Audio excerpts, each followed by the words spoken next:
안녕하세요. JD 부자연구소의 소장 조던입니다. 오늘은 신흥국이 미국 국채를 사는 이유에 대해서 말씀드리도록 하겠습니다. 2021년 4월 20일 화요일 시황입니다. 시작하기 전에 먼저 자발적 구독력 부탁드립니다. 후원해주시는 여러분 덕분에 좋은 컨텐츠가 제작될 수 있습니다.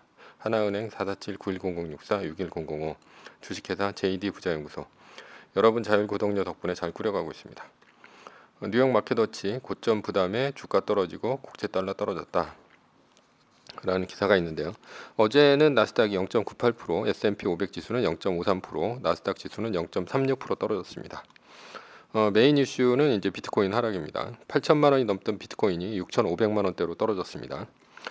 비트코인 급락을 하니까 엔비디아 주가는 어제는 3.46% 떨어졌는데 전고점 대비 5% 이상 떨어졌습니다. 그리고 비트코인을 많이 사놓았던 테슬라도 3.4% 떨어졌습니다. 테슬라는 오토파일럿 문제로 2명의 인명사고도 있었죠. 그러나 가장 큰 원인은 변동성이 큰 비트코인이죠. 게시판에 주식이건 비트코인이건 인증샷 올라오면 그때가 고점인데 아무래도 지금이 고점이 아닌가 싶습니다. 원래 비트코인은 지속적으로 올랐고요. 그리고 실적 발표 바로 전에 그러니까 금리가 올라가면서 실적이 안 좋은 소형주들, 그러니까 가치주, 그러니까 기술주들이 굉장히 많이 떨어졌는데요. 그런 현상이 지금까지 계속해서 이어지고 있는 것 같습니다. 그래서 지금은 빅테크는 지속적으로 오르는데 실적이 없는 가치주가 먼저 떨어지고 그리고 비트코인이 그 다음에 떨어진 게 아닌가 이렇게 보여요. 그래서 비트코인 하락이 심상치가 않다 이렇게 보고 있습니다. 나스닥이 전체적으로 다 떨어진 가운데 애플, 구글, 넷플릭스만 올랐습니다. 넷플릭스는 어닝 플레이를 하는 것으로 보입니다. 어닝 전에 샀다가 어닝 서프라이즈 하면 팔고 나오는 플레이가 어닝 플레이입니다. 넷플릭스가 기술주 전반에 하락에도 불구하고 1% 오른 것이 이것 때문이 아닌가 이렇게 보여요. 넷플릭스의 실적 발표가 오늘 장이 끝나고 있습니다. 넷플릭스의 어닝이 좋으면 기술주의 실적 기대감이 4월 말까지 쭉 갈 것이고 오늘 넷플릭스가 어닝 쇼크가 나오면 기술주 전체가 안 좋을 것 같습니다. 다만 지금까지 실적 발표한 기업들을 보면 81%가 예상보다 실적이 좋게 나왔습니다. 결론은 넷플릭스의 어닝 서프라이즈를 기대해 보겠다. 서브 이슈입니다. 신흥국이 미국 국채를 사는 이유입니다. 마켓워치 다우존스 트레이드 웹에 따르면 19일 오후 3시 뉴욕 채권 시장에서 10년물 국채 수익률은 2.8bp 상승한 1.599%를 기록했다. 지금은 이제 1.6까지 올라가면서 지금 그 실적이 별로 없을 것 같은 밸류가 굉장히 높은 기술주들이 요즘에 굉장히 많이 떨어지고 있습니다. 그리고 어제는 비트코인이 떨어지고 있고 지금 현재도 비트코인이 떨어지고 있습니다. 요즘에는 이제 금리 이슈가 이제 회자가 안 되고 있는데요. 아직 낮은 레벨에서 금리가 이제 움직이고 있기 때문입니다. 낮은 레벨이라면 한 1.6%대에서 움직이고 있는 것인데 이런 이유는 일본, 중국이 미국 국채를 사주고 있기 때문이죠. 따라서 아시아 장이 열리는 시각에 맞춰서 미국 국채 10년물 가격이 오르면서 수익률이 떨어지는 것이 반복되고 있습니다. 그렇다면 왜 일본, 중국은 미국의 국채를 사주는 것일까? 이게 이제 신비로운 길인데요. 이게 그러니까 미국이 이제 그 달러를 주고 그 다음에 신흥국의 상품을 사오죠. 그러면 이제 이 들어오는 달러를 갖고 이제 투자를 하죠. 신흥국에 투자를 하면 신흥국에서 저축을 하게 됩니다. 요게 이제 신비로운 길이고 이렇게 움직이는 게 이제 달러 시스템이다 이렇게 볼 수 있어요. 미국, 중국 등 신흥국들은 미국의 공산품을 팔아서 미국으로부터 달러를 들여오고 뭐 이렇게 가는 건데 뭐 예를 들어서 이제 그 투자를 하는 것 미국이 이제 마지막으로 이제 투자를 하는 4번 같은 경우는 미국이 삼성전자를 사서 주가의 시세 차익도 거두고 배당금도 받아 챙기는 것이 투자입니다. 그러니까 서로 이제 누이 좋고 매부 좋고 이렇게 가는 거죠.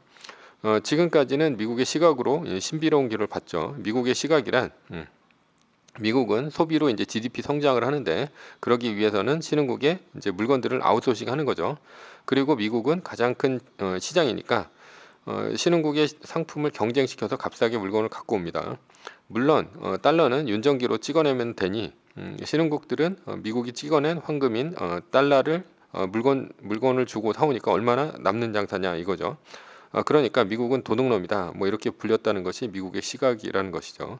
그러나 일본, 중국, 한국 등 신흥국의 눈으로 신비로운 길을 한번 보겠습니다. 신흥국은 발전을 해야 됩니다. 그러나 미국은 자기 혼자 자가 발전을 할 수가 있습니다.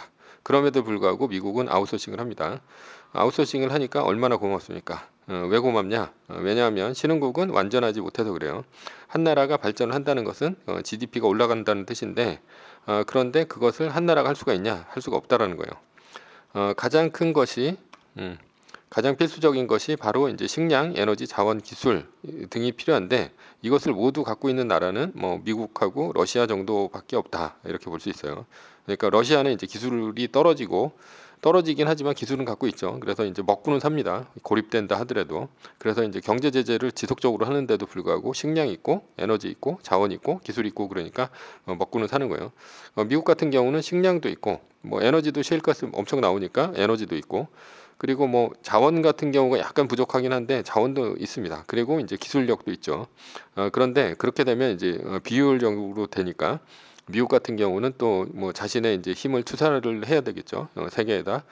그러니까 아웃소싱을 하는 겁니다.